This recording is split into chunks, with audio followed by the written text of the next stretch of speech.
Spurs versus Arsenal. This game is so big. Arsenal dropped points against Brighton. We'll talk about that in a minute. They got Man City coming up. They got injuries to Moreno. They got injuries to Odegaard, to Calafiori. It's crazy what's happening at Arsenal. Are we right in the football world to be putting so much pressure on Arsenal? Is it too early? I think Arsenal fans always bring it to themselves, to be honest. I feel like the expectation of the fans now, because they've been so close to the league title in the past 2 years, that they've put the pressure on themselves. But with the quality that they have, I feel like so many people respect so many of the players as being some of the best in the world. So, me personally, I think Saliba is probably the best defender in world football at the moment. Over Van Dijk? Yeah, I think Saliba's the best defender in the world for me personally. I think what he does, I think he elevates everyone more than anyone else. I think City could go have a back four with John Stones, Akanji, and it can be Ruben Diaz elevates himself. But I think Saliba, it reminds me of Vincent Kompany. I don't know if you or John Terry with maybe Gary Cahill. The A-list centre back makes Gabriel look world class. I don't think he is. He makes David Raya look world class. I don't think Gabriel's world class, but he definitely had a great season last year. Yeah, he did. Definitely his best season, because a lot of people would have said that Gabriel was probably the better defender last year in terms of the engagement he had to do and the last-ditch challenges and the recoveries. He looks a lot more sharper as well under Arteta this last season. So, obviously, Saliba can elevate people like Gabriel, and not so many players are world-class, but the goalkeeper's very good. Saliba's very good. Ben White does a good job. And I think Jurriën Timber coming into this team, I thought he would have probably been the difference maker last season to maybe one or two of their results for them to be able to actually get over the line and win the league title. So I feel like if they could keep the same results up, like the back end of last season was crazy. Yep. You went like 13 out of 13, they went 13 out of 13, something like that. Outrageous. And it was like back and forth, like who's going to blink, and no one blinked. So I feel like with someone like a Timber into the side, I thought the loss of Julian Alvarez for City and the gain in even Calafiori, but more so Timber, that would be an edge. I feel like you only need an edge in this title race between City and Arsenal from the past 2 years. Plus, it's a long season, 9 months in. I know we're talking about injuries to Arsenal already, and it's basically early September. Yeah. But City could have similar injuries at the back end of the season when Arsenal have come good before.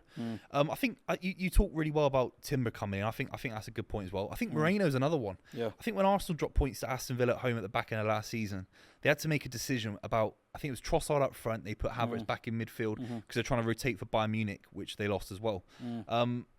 I think with Moreno coming, I think that's what Arsenal need. I think that their A-list side, when it drops down to a B, the B needs to be better, if that makes sense. The players that come in and replace the A-list stars have to be far better than what they've got. And I think Moreno is a fantastic player, but they've been so unlucky with him getting injured as well. Yeah. Calafiori is injured. And the big one is Odegaard. Let's just talk about Martin Odegaard. He's got injured in international duty. Yeah. How big is that going into the Spurs game? That for me is the area of what can make a massive effect, because like you said, the B-listers have to be just as good as coming in. Marino, great depth to what they already had in Partey with Rice, with the centre midfield. So it's that attacking midfielder. With Odegaard being so good in where he plays, I don't feel like they have a replacement for Odegaard. No He's way. one of those key players. It's like the Haaland thing. It's like a Rodri thing. Yeah. His importance to this Arsenal squad is massive. And with him being injured, I don't really feel like they have a creative person in that side to play. Havertz is he can operate in that kind of an area, but is he better than Martin Odegaard? Can he see the passes that Martin Odegaard does? No I don't think he does. So they better pray that this MRI scan looks good for Odegaard, because he's massive for them. I've seen Arsenal fans on Twitter saying, it's not, no one knows what the injury is. He could still play against Spurs. The guy was crying. Yeah. The guy had his hair flick all over his forehead, and he was also, upset and really emotional about it. You think there's no way he's playing against Spurs. There's no way he's playing against Spurs. He's probably out for 6 weeks. Yeah, precautionary, yeah. And the biggest question is, it's not about Spurs. I think, we'll talk about the game a little bit more in detail in a minute. I think they can get through a game against Spurs, different against City, different against Bayern Munich or Real Madrid in the Champions League. You can get through a game with Spurs being defensively resolute, move the ball a little bit clunky in midfield, just get it into the front three as early as possible, Saka, Trossard, etc. And I still think they can win the game without Odegaard. But 6 weeks, the Man City game after that, without Odegaard. Yeah. It's just like, they're in a world of pain without Martin Odegaard long term. I think I think you give them a lot more respect without Odegaard than they probably should, because I think Odegaard's so instrumental to their side. Probably their best player of the season last year, outside of Saliba. So, yeah, without having him in that side, I think it's going to be problems for a while. It's crazy, isn't it? So the midfield, I think it's basically Jorginho and Partey guaranteed, and you think he'll drop Havertz in. Is that the right decision? Would you have done that? I just don't think that they have anything else really. Do they put Trossard in the 10? Is he really going to operate as that attacking midfielder like that? That might be better than Havertz, man. That might be better than Havertz. Then you look at the off-the-ball work in defensive areas. I feel like they did play Havertz in that role beside... Like, for when they bought Havertz first and they put him beside Rice, I thought this is just stupidity. Yeah. He's nowhere near an 8. No. I don't know where he got profiled as Arteta as all of a sudden coming straight into the side to be played beside Rice. They then eventually put him up front, and I think he's looked great ever since. Yeah, he has, yeah. He can operate probably in the 10 area, and he does show intelligence. Like, in that area, you need to show a bit of intelligence. So, for me, if Jesus is back fit, even if Jesus isn't fit, I still feel like they could put Trossard in that kind of a role and down the middle. Even Martinelli in that role, they've put in the middle sometimes, and that's where he probably had his best times at Arsenal in the previous years. I think Martinelli is a number 9. I think if you asked him, with no PR, no cameras on, you're in a coffee shop just chatting to him privately, I'm a number 9. And we can debate if he's a world-class number 9. I'd argue he probably isn't. I think he's a little bit lightweight physically. Good pace, good link-up play. Good. He's a ruthless finisher when he gets through on goal. But I don't know if they'll start him down the middle, man. I think it'll be close to Jesus. But the big thing is Martinelli and Trossard. Trossard seems too good not to start, but not quite good enough to actually start a game of football and influence things. Martinelli starts his games of football. I think he links up play well, keeps the rhythm going in the side, but he doesn't. By the end of the game, you look at what Martinelli's achieved on the pitch, and you think he's not actually done much, has he? So it's interesting. Who would you start on the left-hand side against Spurs? I probably would go with Raheem. Yeah, Raheem Sterling, yeah. Hungry early, like I feel like we've given them way much more of an advantage to having that rotation with the injuries that they're going to have throughout the season if they have injuries to their wingers. Yeah. I feel like he was brought in to kind of like, just in case Saka needed a rest, that Raheem can operate on both flanks. So I feel like more he was brought on the right-hand side because obviously you got Trossard and Martinelli on that side. Like you said, Trossard, he looks great when he comes on in as an impact player, but is he good enough to start? And I feel like most Arsenal fans that I speak to, they're not necessarily a Trossard starter. No. But at the same time, they're not happy with Martinelli. No. So I feel like with Raheem being in the squad, I think they're going to be really eager to see what Raheem can add to this team out wide. Being hungry to want to prove. That's crazy. He wants Saka, Sterling on either wing. He wants to prove Chelsea wrong to why they let him go as well at the same time. A hungry Sterling for me is dangerous. He's still 29 years old. I mean, we talk about him like he's 35. And there are elements to his game where, because he hasn't improved enough in the time that he's been in the Premier League for the biggest clubs in the league, it does look a little bit like his career is flat. But actually, he's always been this kind of player with a really poor touch, good positional awareness, good link-up play. Poor finisher on his day, taking free kicks for Chelsea that kind of go over the Matthew Arden. To be fair, he did put one in the top corner though, so that's why he was who on. Was that against? I can't remember, but he put one top corner, and I was even flabbergasted, and I was like, well. But then they gave him the next free kick, and then he smashed it. That's the viral one. Do you know what I mean? They'll always bring on your downfalls, but they'll never praise you for when you've done your things. But with Raheem, it's like he's always been more systematic. Even under the City team, you'd probably known even better than me, but like way better as a backstick approacher into the box on the end of things, and the way that Saka gets the ball and the way the play goes on his side, and he could be the loose player on the right and on the left hand side, he will get a lot more goals and a lot more better play at Arsenal than he would have at Chelsea. Because when we brought him in, he initially first went into a front two, like we were playing 5-3-2, and Sterling was playing centrally behind Havertz. He was playing in front of Havertz. They would rotate, and he's never been a central player that is going to be asked to do things by himself. Chelsea are very individualistic with what we ask from players in terms of attacks, and I don't think Sterling was ever that kind of player. But I feel like when we've given him that responsibility over the past year or two, he's actually done all right, to be fair, in a place where he doesn't really do well. Like you wouldn't fit him in there. So for him to get like 8 goals or 9 goals, for me, he's worked wonders in that Chelsea team. Well, Potter had him left wing back, didn't he? Yeah, it was weird. That was weird, man. Back fives with Sterling left wing back. Yeah, so I think like he can do very much good things with this Arsenal team. I think starting him left wing would make a lot of sense. I don't know if Arteta can you, because they're both fit, Martinelli and Trossard. You think can you really just shoot this guy in over them Yeah. when he's brought in to back up Saka? Really, I think I don't know if he's got the strength to do that. But I saw the training video of Sterling. Do you see that? Yeah. That training where he's Look sharp. beating guys. I was like, wow, this is proper wing play. Even Saka doesn't really do it like that because he's always cutting inside. But Sterling on the right, underrated at City when Guardiola first came in. On the right, he was unbelievable. Sane on the left, Jesus or Aguero down the middle.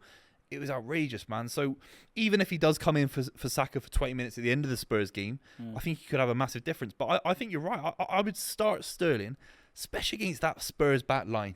You got to have the cojones to start someone. Like you got like that's where the managers are cutthroat, and that's where you have to try and think: is he the best player in the position at the moment before I can get out of this team? And I think with Raheem, and what if he's been impressive in the training sessions, then he should. It's about squad management. The manager has to be able to have people like Martinelli and Trossard on side, even if he is to start Raheem Sterling and say, right, it's all about how you manage your squad, how you talk to everyone. You can't obviously have people upset of not playing games and not starting. The squad is the squad, and everyone's got to be happy. And I think that's what the difference has been between Pep and a lot of other managers in world football, is that he's able to have a squad that's everyone's happy to contribute to it, because at the end of the day, if I'm going to give you a medal, you're not going to be upset with being able to have a medal around your neck and that being on your CV. So it only ups your stakes for getting sold at a higher price. Yeah, I think let's just talk about the game in particular. Then I think Arsenal got a good result last season against Spurs away. They moved the ball very well. It was a high-scoring game. I think without Rice and without Odegaard, I think they can still just bypass that midfield, bypass a lot of what Spurs do defensively. They're still so open. I mean, Newcastle ripped them in at St James's Park. I know they do that every week. And Spurs look good against Everton. So they've not been poor by any stretch of the imagination. But I think Arsenal can be really rugged defensively, have that normal back four. And then the midfield of Partey and Jorginho, I think they're a little bit old. They're a little bit B-list compared to what it could have been.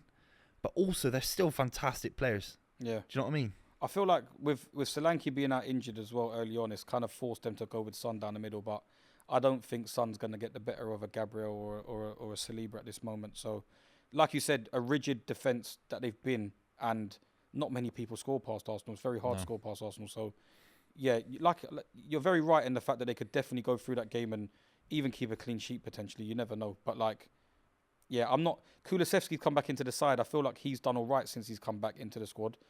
At the end of last season, I weren't really impressed with what he was doing, but start of the season, I think he's been very good. So they pose some threats in the attack, but like you said, Arsenal are great defensively, so they could be able to nick through this game. Yeah. What do you make of Spurs? Because I feel like second season of Ange Postecoglou, he started last season, this time last year, like a house on fire, fell off a little bit, so many goals conceded. James Maddison was a star, really. I know he had that injury kind of around Christmas time. What do you make of Spurs? Is there a top four opportunity there, or what do you make of Spurs? I feel like they've always had that quality, and with the additions of the midfield, like even the Papa Sarr in midfield, he's showed quite good ability in there with Basuma. So it's the tactics what everyone started to question. I felt like it was even more evident when they went down to 9 men against us last season, and the fact that they still played on the halfway line. So I feel like they've changed though. Yeah, I feel like he's changed. Yeah, I feel like over the course of the season, I think he started to be a bit more reluctant in the way that he was just gung ho early on in the season, but definitely has to show some adaptability to the way how the Premier League is, because, like you said, with against even Newcastle, the better sides will pick you apart if you play like that. So, still feel like he has to still shore up the defense and how he plays. Yeah. But he has to. I feel like he still has to find that little bit of a balance. I still think he's a bit too gung-ho at the moment, and they're going to concede against better sides. And that's why I think Arsenal, against City, we could talk about City in a whole different world, because I think City really could rip Arsenal a new one if they don't get it right. If they're still unlucky, if Odegaard's not fully fit, which looks likely at this point. City's a different debate, but City's an anomaly. But against Spurs, I think you're so right about that. I think defensively they're still not improved. I like Van de Ven a lot. I like the keeper a lot. I do like the fullbacks, but they're so forward-thinking, those fullbacks. Porro's so forward-thinking. There's so much space in behind. I'm still really bullish on Arsenal against Spurs. I think they're just going to bypass through the issues. They're at the energy of Declan Rice. Fine. They'll be a little bit more narrow, a little bit more deep. They complain to the fact that Spurs are still, I think, tactically naive. Come off the back of a really poor result against Newcastle United. I just don't see anything other than an Arsenal win. It might be a little bit ugly. They might have to concede a couple of goals to go at the other end and score themselves. But I still think Arsenal are better than Spurs to the point where they can get through a game without Odegaard and Declan Rice. I feel like it's the fear factor, really. I think we'll be able to gauge the game within the first 5-10 minutes of the game. Obviously, goals do change things, but I think you'll see if Poro does show some reluctance to want to get forward and Udogie, I feel like then you might be able to see an Arsenal kind of grind out a result. But I feel like if Tottenham come there with some confidence, I feel like it's a bad time to do it because obviously they've come off the back of a loss. But I think the best time is now for them to even think a bit more positive. So I feel like if they do come with some positivity against Arsenal, with the players that they've got out injured, it's just about, do you think Kulusevski is going to be wanting to take on Timber? Can Timber deal with Kulusevski out wide? Can Maddison be able to orchestrate that midfield with the loss of the midfielders from Arsenal? So I feel like positivity is the only thing that will hopefully see Tottenham get a result in that game. Yeah, no, I agree. I think it's the midfield decision. I think Partey and Jorginho are the right combination. I think it still works. I don't think it's that far away from the Spurs midfield in terms of quality. But it's that third man. Is it Havertz? Is it Trossard? Is it anyone else? Nwaneri, I think, is someone that could be suggested as well to come in there. Yeah. Final question then, I guess. If Arsenal lose or draw this game, is it too much of a ask to get them back on track to winning the Premier League title? Nah, I always felt that like if they were in the first 11 games, if they were anywhere in around 24, 25 points, even that amount of points, I still feel like they would have a chance when they run into the easier fixtures and City kind of run into their trickier fixtures. So, yeah, I don't think it's that massive of a difference. No, I think Arsenal got a good chance of winning the game. I'm going a 2-1 Arsenal win. What are you saying? I'm going 2-2. I'm praying, man, because 2-2, I think 4 points or 5-6 points by the end of September, October. That puts so much pressure on Arsenal, man. And they got the Champions League fixtures coming up, where they, in the group stage last season, you felt that they were felt a little bit of pressure. It could build up, man. They could be far behind. I think they have to beat Spurs. I think they can draw City, but I think they have to beat Spurs.